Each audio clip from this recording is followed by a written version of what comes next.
from minimum wage. All of my losses, I turned them to lessons. God really gave me 3 blessings. If you play with that, I'm a stretch. Ladies and gentlemen, welcome back to the Flytill podcast.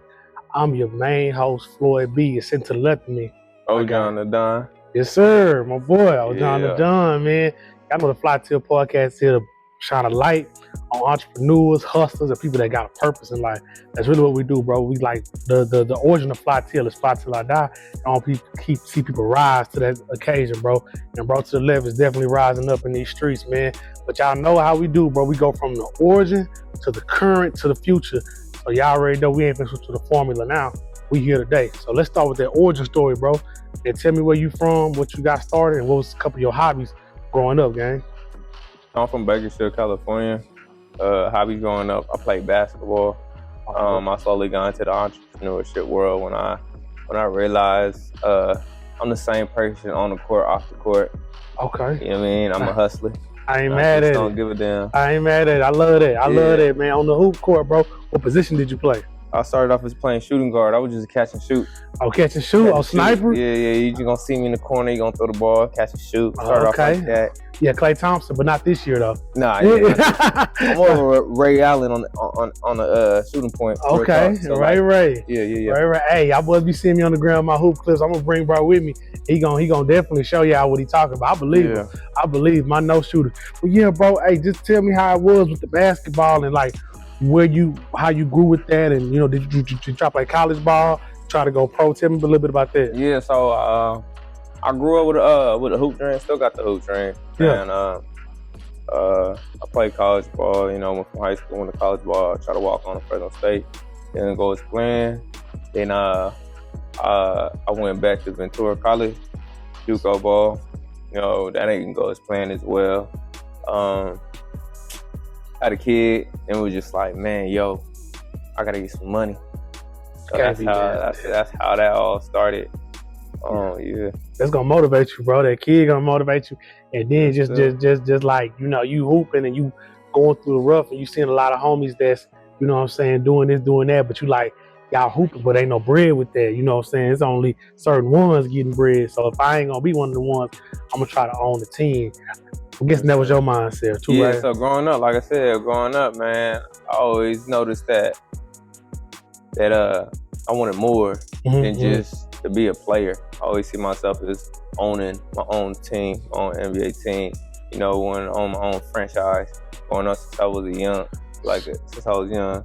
So I played ball just to be in I play basketball just to be in the mix, and just so I could have that resume, that history where I've been like, yo, I want to own this team, and be like, yo, I got that resume of a basketball player. But that's my whole mindset. My goal is to be the owner of an NBA team. That made me happy to hear that, bro. I want to see more of us brothers in position to have that in possession of teams, GMs, owners, whatever it may be. I like hearing young brothers like myself really talk like that and really motivate me, bro. But as we piggyback off the basketball, you say you had to hustle on the court. Let's take it back. Let's take it to the entrepreneurship. What was some of your first gigs or hustle that you had going on, bro? Like first hustling. Before I got into hustling, I started off working. I worked 3 jobs. I went from security guard, working in the warehouse, and also like retail at Champs. For sure. That's mad respect. I was doing that, but like, I'm gonna be real, I ain't never really last no more than 6 months for all jobs. Right. Real. Because I always, you know, was just always focused on myself and my future and whatever I got planned. No, for sure. And that's mad respect to that, you know, the hustle and what you got going with yourself. So that you not staying at those jobs, that pushed you into the entrepreneurship. So tell me what was some of your first entrepreneurial gigs and like, you know, things that you started with entrepreneurship. What was the first couple ones you got started with? So, you know, all hustlers start off with something that they love. Right, I mean, right. Shit, that's what I did. I started off with what I love. But when I came into the hustling game, actually, I started off with 15 shirts, right? I got a clothing brand called Goody. At first, it wasn't something that I thought would be big. I just had 15 shirts on me when I moved to Vegas. You know, I moved to Vegas with no goals, Well, I had goals with no plans, I should say. Moved to Vegas with no plans, with 15 shirts in my hand. And I just knew I had to sell these shirts in order to get a hotel for that night. So all 15, I was like, hey, yo, it's a wrap, man. You know what I mean? Open the hustle up. I guess it's going to be the new hustle. We'll sell clothes. That's hard, bro. I like what you said with that. That boy say he hustled 15 shirts for a room, bro. So you got to think about what his mind was at this point. He was really going up like, you need these, you need. He had to market himself because nobody knew him, bro. So he was getting a whole new place. He wasn't back home in Cali. He moved to Vegas, really sold them 15 shirts, got him a room. And once he sold them 15 shirts, that was like, I mean, it's like hitting the 3 in the corner, like for the game. Yeah. That really gets your confidence to the next level. I could do this, bro. This is light. It's really light, bro. Man, hey, but walk me back a couple of them early days in Vegas, bro, after you sold them shirts. How was your mindset after you sold them shirts, man? What was your mind at? Yeah, my mind was just like, one, I got to sell these shirts. Yeah. You know, I got to sell these shirts. Like, that was my mindset, man.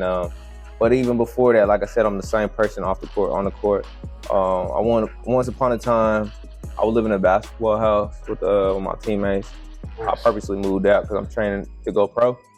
And I slept in the gym for 4 months, literally. That's major. So when I say I slept in the gym, it's literally 20 hours on the court, and then 4 hours I slept in my car, like a madman. I knew the only way I could make it into being a professional was time and dedication. So like that's what separates me from a lot of people. Like, you gotta be willing to die for this. So I had the same mindset on the strip. Just like, yo, I gotta sell these shirts. I gotta get these shirts sold. That makes sense, bro. That makes sense that I'm tying in the hustle on the court, the dedication to time, to the hustle with the craft, dedication to time, bro. So like, was you into fashion? Like growing up? Nah, that's the scary shit about this. I was never into fashion. Bro, I was just like, yo, how is this gonna work? Because I felt like, you know, I gotta study it. Before anything I do, I was like, I gotta study it, master it, then I gotta come out with it. Clothing was something that I never thought I would get into. It started off, they used to call me Goat Blood in high school. So why they called you that, Paul? What they called you that, bro? I don't know. I guess it was a joke around the school. It was just a joke. I'm African descent, so I guess that was a little joke around the school. Yeah, but you took that and you ran with it. Exactly. I said you turned something that was meant to be a negative, you turned into a positive. I like that. I like that, bro. Real. I like that, bro. That's dope, bro. Yeah, they try to joke on you, but then that joke turns to like, all right, y'all think that really I'm really the GOAT like that. Like, yeah, I said this blood 101. I can rock with that for sure, bro. But tying it back to your entrepreneurial stuff in Vegas with the shirts, what else were you thinking while out in Vegas that you could sell and you could hustle? You know? When I was on the strip, well, you know, everything. Yeah. So I had the shirts, and they was just like, "Yo, you got anything else?" I was like, "What you need?" Supply and demand. They told me what they need. I had to supply that, and got paid. The hustle's cold, man. If you know, you know. That's how we tell people, bro. The strip go crazy, man. From the Fremont experience all the way down, bro. Strip go wild, bro. So, how long did you stay in Vegas, bro? I still currently live in Vegas. I've been in Vegas for 5 years now. That's when I started the whole hustle. I mean, I sold a little. The brand started in Bakersfield. Don't get me wrong. It started in Bakersfield when I was in college. When I flunked out of college, I'll let y'all know that I flunked out. So when I flunked out, you know, I grew up with 2 teachers in the house, so my parents are both teachers. So it's just like you gotta come up with an option. You gotta come up with your next step, your next move, what you gonna do. Wasn't trying to hear that school shit, so packed up, moved to Vegas, and so yeah, that's where I really started the entrepreneur journey. That's where I started the business, and that's where stuff started flowing for me. Oh man, nah, that's crazy, bro. That's crazy. I like that you took it to, Cali, to Vegas, and man, like now we're here in Houston, bro, and like, you know what I'm saying? Loving it. I said, how long you been in H? Say it again. I said, how long you been in Houston for, bro? I've been in Houston for a month now. Oh, fresh Houstonian too, bro. Yeah. Man, talk to us. Like, so I know you got the clothing. I know you got, the other endeavors, but you in the real estate too a little bit, right? You got your commercial, right? Yeah. So that's how I started. So I went from clothes to selling clothing to like knowing like, yo, this is something that I can do on the side. Now I know a couple people who does clothing and make a good living off of it. RIP Virgil, because I learned a lot from Virgil, and there's the reason why I'm still going with the clothing. But I told myself there's got to be a core, something that can hold me up. And that was I started off with Airbnb. My first thing was an Airbnb. I was like, no, I know I can get into real estate, but it just seemed like too far-fetched, because I was like, dude, don't you got to get a license? Don't you got to get a house? It was just, the people around me made it seem like it was too far-fetched for me to be in the real estate. So I knew the Airbnb game off the bat. So I started off with Airbnb. I started with the first Airbnb, and I took off after that. Ran it up. Was it during COVID or before? It was after COVID. After COVID, okay. Man, that was really that 2021, 2022 era. Yeah, 2021 when COVID opened back up. Oh yeah, I know you went crazy with that, because everybody was trying to get out the house. That's why everybody wanted to move around, be at this spot. You got your chops. You kind of, you know what I'm saying? Same way as you shooting reps. Right. You got your chops with the Airbnb game, bro. And it was a risk though, because we didn't know if the COVID was coming back. Right. I didn't know if COVID was coming back or not. So I was like, yo, if I get all this property and try to rent it out to Airbnbs and then COVID hit, what I do next? Right. So, nah, that makes sense, bro. That's real dope, bro. But y'all know, man, we currently shoot live, bro. This your restaurant, right? Yeah. Yeah, man. Tell them about your restaurant and name your restaurant, what you got going with it, bro. DD's After Dark. New reinvented. You know, we starting off a whole new start. It never was a club. It is a famous restaurant. We serve African food. Nice. Good African food here. Then so now I'm trying to turn it into a lounge where, you know, we're gonna turn up at, man. We're gonna have some fun and have a good time. That's what I love to hear, bro. Y'all see this young brother. I want y'all to understand, bro. Say he had the hoop dreams, flunked out of college, went on his own whims to Vegas, learned the game there, came to Houston. You know what I'm saying? Now he carving out his niche here, bro, on real estate. I'm saying that to say that wherever you at in life, whatever you got going, you always got opportunity if you still waking up and breathing in the morning. That's why I like to want to give y'all. You wake up in the morning, you winning. You winning, bro. So my bro here, bro, I know he telling y'all about the, you know what I'm saying, the work that he put in, what he got going, bro. But man, if you could share like one of your, like maybe one of your like stumbles or your falls or something that you was thinking about, man, like one of your lowest lows or something, bro. Share that with the gang too, so they can know that it's levels to it, bro. It's ups and downs and turnarounds in the game.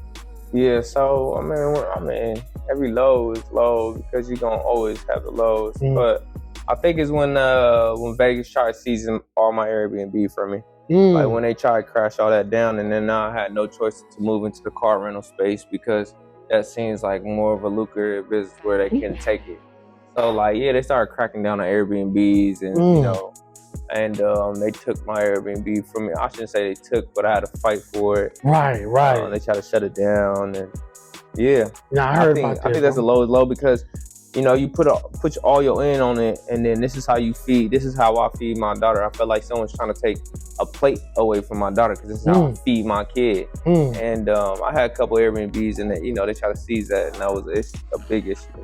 That was a big issue, bro. So I like how you really flipped from the Airbnb game and you flipped it over to the car rental game, quickly, bro. Man, very quick. Man, tell them about that transition, bro, because I don't even think they understand, because a lot of cats tried to Airbnb, got 1 or 2 properties, they kind of gave up. But you was really hustling. You put the work in, you took the risk and the sacrifices, and when you saw where it was going to be, the odds was going to be 2 against you, that you know that the fight, that the juice was no longer worth the squeeze, you made the transition, bro. Tell us about that transition, bro, to the car rental game, The transition was pretty, it was pretty smooth, man. I like it. It's pretty smooth because it's like, same thing. It's like the same concept. Focus on the customers and yeah, same concept. I think. Same concept. So yeah. It was kind of smooth. At first, I was kind of scared because I didn't know nothing about cars, and I just knew like, yo, I just probably need a mechanic or something. That's why I like took so long to get back in that into the cars. But that's why I chose Airbnb, because I was like, yo, all I know is I gotta clean this up, make sure it look nice, and post it on the platform. Yeah. But the cars is kind of Yeah. Yeah. It's a gig economy these days, bro. A lot of people, they're not really and especially when they in and out of town, moving around, they're not really trying to get landlocked by, I gotta be at this hotel, I gotta rent from this car rental place, because they're kind of gouging them with that based on the name. But you like, bro, I'm a business person. I know everybody needs vehicles when they're in town. I know people need vehicles when their car is in the shop. I have the services for that. Same with the Airbnb. You traveling, so when you doing it in Vegas, you need a place to stay in Vegas, bro. Because I mean, the Wynn, Bellagio, like you got to pay something for that, bro. Real, and that's the reason why they cracked it down, because they started hating. Right, I know they did. I know they did. The big companies started hating, and you know they forced everybody. You know, they even fined one of my friends $100K for having an Airbnb. Yeah, so I told myself, yo, if I live in Vegas, if I do business in Vegas, I gotta own one of them hotels on the Strip. There you go. There you go. You can't beat them. You gotta join them. Yeah, to be honest, man. The business world is kind of different, man. It's not the streets. Especially in Vegas, because you know the house always gonna win. I've been to Vegas plenty of times. I already noticed how they move. They like, bro, you taking food out of our mouth, so we're gonna take it out of yours first. Right. Yeah, and that's kind of the move, bro. But yeah, bro, you coming to Houston, bro. It's a very vibrant energy here, bro. A lot of different content that we have for people out here. I think the best thing about the H too, bro, we got so many people and so many people like us that are young entrepreneurs. So I already know you can mesh in and get a lot of benefits and everything with it. Yeah, so Houston is a lovely place. I've always been in and out of Houston. Mm-hmm. It's a place where I feel like it's home already, and something I can mesh into, you know, because I feel like it's a lot of hustlers out here, and it's a lot of entrepreneurs out here, successful Black entrepreneurs out here, where you know we can then collab, network, and go crazy with it. So I love Houston. That's what I love to hear, bro. This is my hometown. Like I said, I've been to LA, I've been to Vegas, but I always end up back in the H. But I love them other spots too, bro, because I just feel like I love anywhere where I feel like the earth is my turf when I travel so much. So I feel like everywhere you go, you learn something, you grow, you get better, you improve. And I feel like you become a better person each and every day because you learn something that if you don't get moved from your hometown, you're going to stay kind of stagnant. And that's one thing I never wanted to be. So I like that you kind of moved on the whim and you tried to take care of your business, and now you on the business, bro. I said, but how old are you, bro? I'm 28. 28, young kid, bro. I don't ever disclose my age because a lot of people like, man, you too young. When I was younger, I used to say I was older. When now I'm older, I don't even discuss. It ain't nothing to talk about. I really want to. That's real. That's cool. I mean, you can always Google's there, and everybody gonna know my age. Right. But I don't talk about my age only because it's just like, it's just because I be messing with a lot of older women, and it's just like, I ain't got time to be talking about no age. It's like, what's up? What we doing? Like, you mean? So I used to just staying quiet about my age. Well, bro, look at here. On this podcast, we just want to we want to get a flower to the brothers on the 30 that just came up so much, bro. So, ladies, if y'all watching this, bro, y'all still interested? My man might be a certain age. I'm sure single. I've been single I've been single my whole life.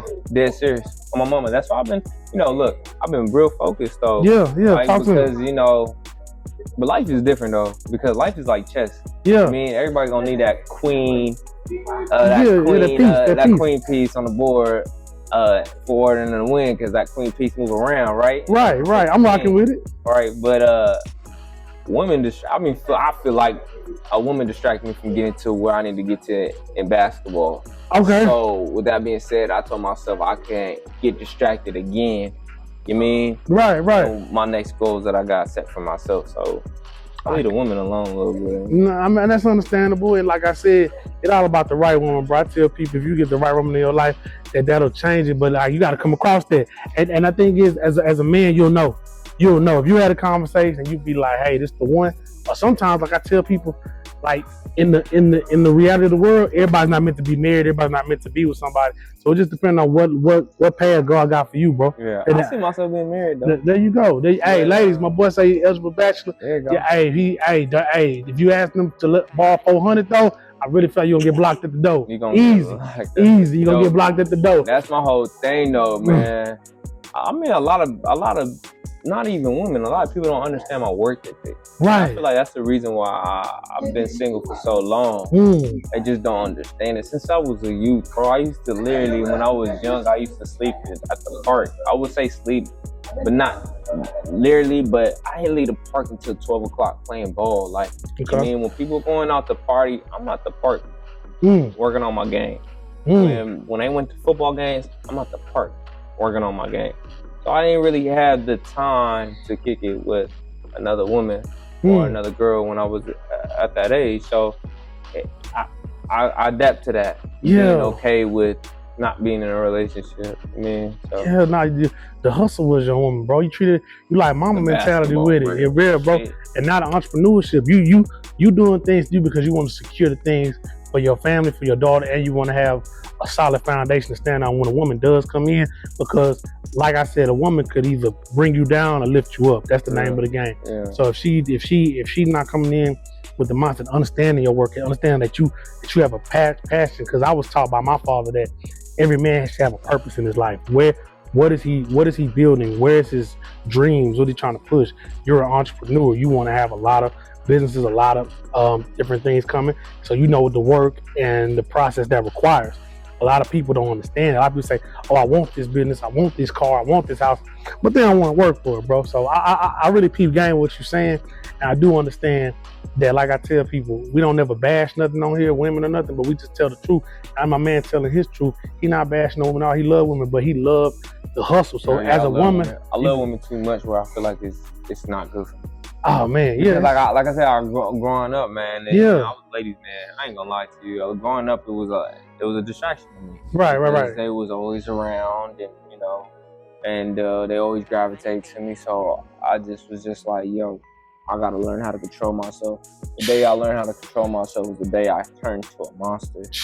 Man. I turned into a beast. The day I was just like, yo, I can put that on the side and keep worrying about my goal. Throughout the day, I set up affirmations and tell myself, just talk to myself and make sure myself is on point, because I ain't got that coach no more to be on my back. Like, right. You ain't doing this. Matter of fact, I ain't got nobody. I ain't got no, parents not around. My parents have been around since I was 18. They're around, but like I ain't lived with my parents since I was 18. So I always liked that coach, that hard coach, and none of my coaches, and that's why I say it never worked out for me, because my coaches would be like, you doing a good job, because I go hard, right? They're doing a good job. But then again, they'll take me out the game like, nah, we need you to do something else. And I'll play strictly, and that's what I learned. I played hard, not smart. That's why it stopped me. That's why I stopped early in ball. If I knew, let's say spacing, if I knew how to study film and know the areas and the fundamental for real. I'll be a different player. I just play with straight heart. You mean straight? I just went out there. I put in the time in the gym, so I was confident enough to go out there and just be like, yo, I can go in there and just go hard. Do your thing with it. Nah, that makes 100% sense, but that's the thing, and like you gotta know how to, work smart. Only hard. Man, but you learn a lot of that through age and through growth. So it's good to hear you say that, because what you did is took that heart from the court and really put it in your hustle. Now you understand the passage, the details. I got to read these contracts. I got to pay these taxes. I got to make sure this stuff is done on time so I can secure and this funding for my business. And then, like I said, now what you didn't know. So now maybe with you in a position where you got some young cats around you that you might, you might want to own an AU team or something in the future. You might break it down to them like, bro, I had as much heart as you when I was your age, but how about you take my advice and understand the game from a holistic perspective? So don't look at it as a setback. Look at it as sort of a blessing and a come up that you was able to see you, and you was able to be self-aware at a certain age, bro. A lot of cats be 40 years old, think they should have been in the league, but they never learned the game. They're never self-aware. Yeah. So the self-awareness is what's gonna separate you in life and in business, bro. So yeah, bro, you got the D's After Dark, got the Goldie clothing, bro. You really going crazy out in these streets, bro. So man, my other question, bro, what's next, bro? What's the future looking like, bro? Future looking like just to continue going hard with the things I got in front of me. Stay focused on that, growing that. I feel like every day I wake up, I'm already doing what I love to do. It's just to apply that pressure times 10 and staying 4 steps ahead at all times. Yeah. For sure, bro. So yeah, I like to ask people where you see Goldie clothing going, and I'll never put numbers on it because I pay attention, Flytill. I never say 5, 10 years because we don't know when God gonna drop that blessing on my boy.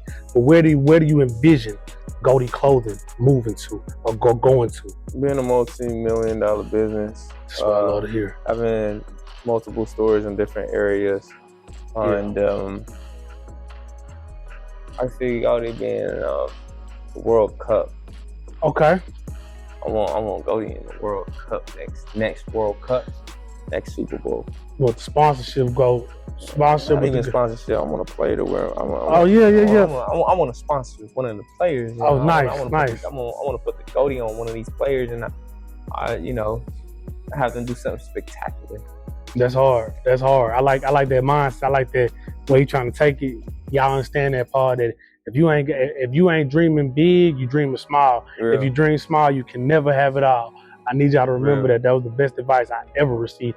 So Goldie Clothing is really trying to be on the rise. International, man, soccer. So like I like when people say that because what does they get the mind churning and it puts in their subconscious. It put in their back of their mind so that they continue to work, continue to build, continue to make those networking and connections so they can one day be there.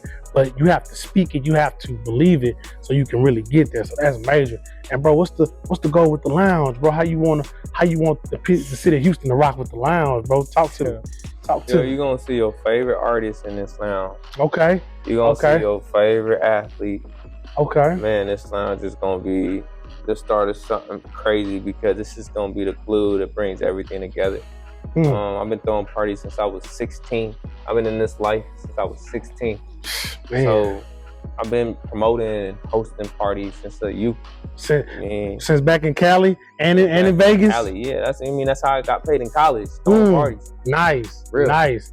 So your parties be lit though. So parties be lit. People be talking about your stuff. I like that. Yeah, I like that. Yeah, Flytill, we're gonna have to come through and bring the game. We're gonna turn up here one time. My God. It's gonna be nothing but love, man. Y'all understand that my boy got a vision, my boy got a plan, my boy have done it. Like if I talking to this man and he doesn't like own this building that I'm sitting in, or he never doesn't have a clothing brand, that's a different conversation. But I'm talking to somebody that's done it, that's currently on the road of growing what he's already accomplished. So y'all need to understand that, bro.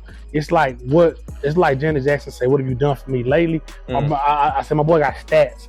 Now he's only trying to improve his stats. He really trying to get his Tyrese Maxey's on. Receipts, man. He's getting his Tyrese Maxey on, bro. Yeah. He really came in rookie year balled, sophomore year balled, next year most improved. What's the next year getting MVP? So y'all gotta understand it's the graduation. Cause I see a lot of cats come in do the Michael Carter Williams. Y'all gotta feel me. Y'all ball out y'all rookie year, then y'all phase out the league, bro. So can't do that. Can't do that. Can't get too comfortable. Can't rest on your laurels, bro. So I really respect what you got going with the businesses. I respect what you got going with the brands. And bro, just shout out some other things that you got going too, bro. I want them all to, you know what I'm saying, rock with you. I said, give me your IG, where they can follow you at, bro. Just plug your stuff in right now. So you can follow me on IG on Ojon the Don.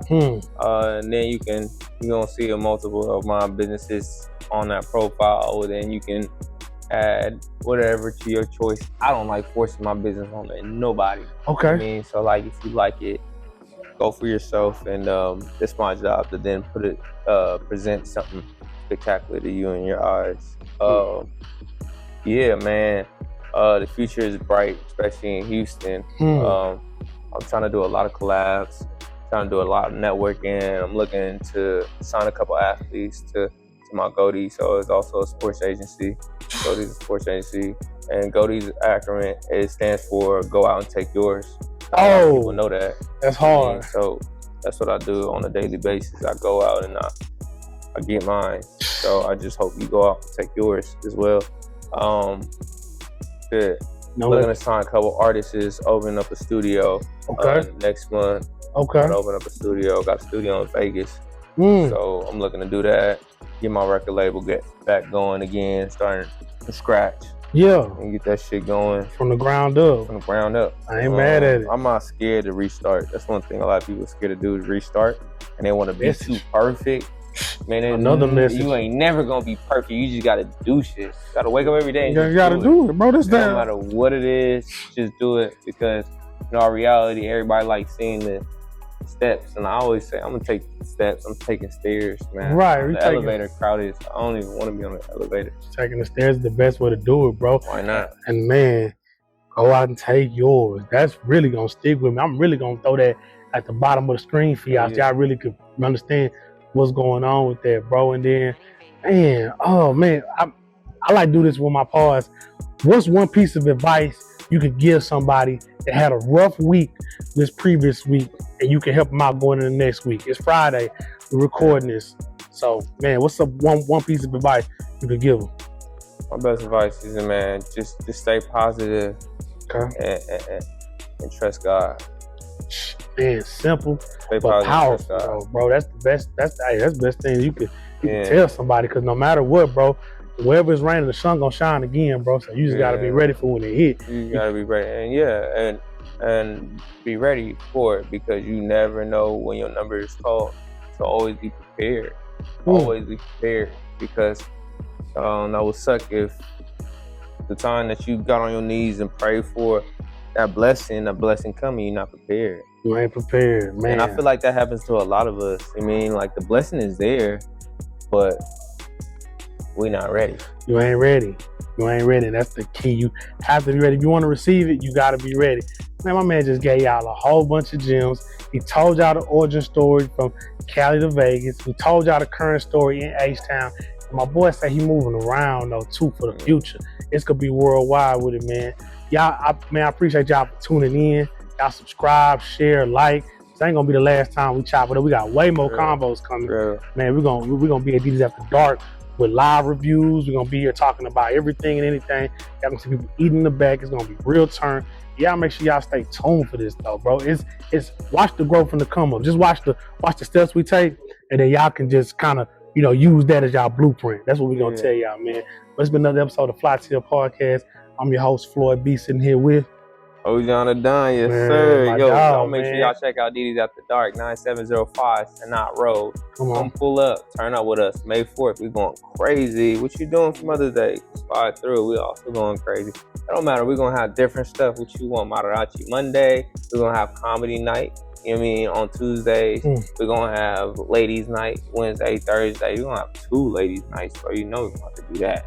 Friday, we going crazy with the Afro beat. Saturday, hip hop. Sunday, whatever. We're gonna mix it up. We're gonna have the hottest DJs in town, the hottest promoters in town at this lounge, man. Burner Boy coming up very soon. Sexy Red coming. Who you want? So that's exactly what I'm gonna do. I'm gonna do a poll. I'm gonna let the people choose. People let the people choose who you want. You mean we're gonna do something different. We're gonna bring your favorite artists in here. P Square.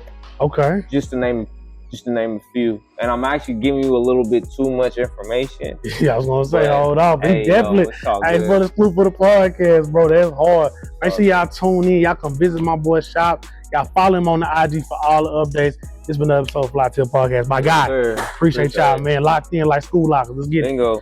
Peace. Laughed at me, but now young nigga I'm shining. Promise one thing, if you play with me, I'ma let you feel the fire. Ever since they took my big bro, it's been murder for hire. Me and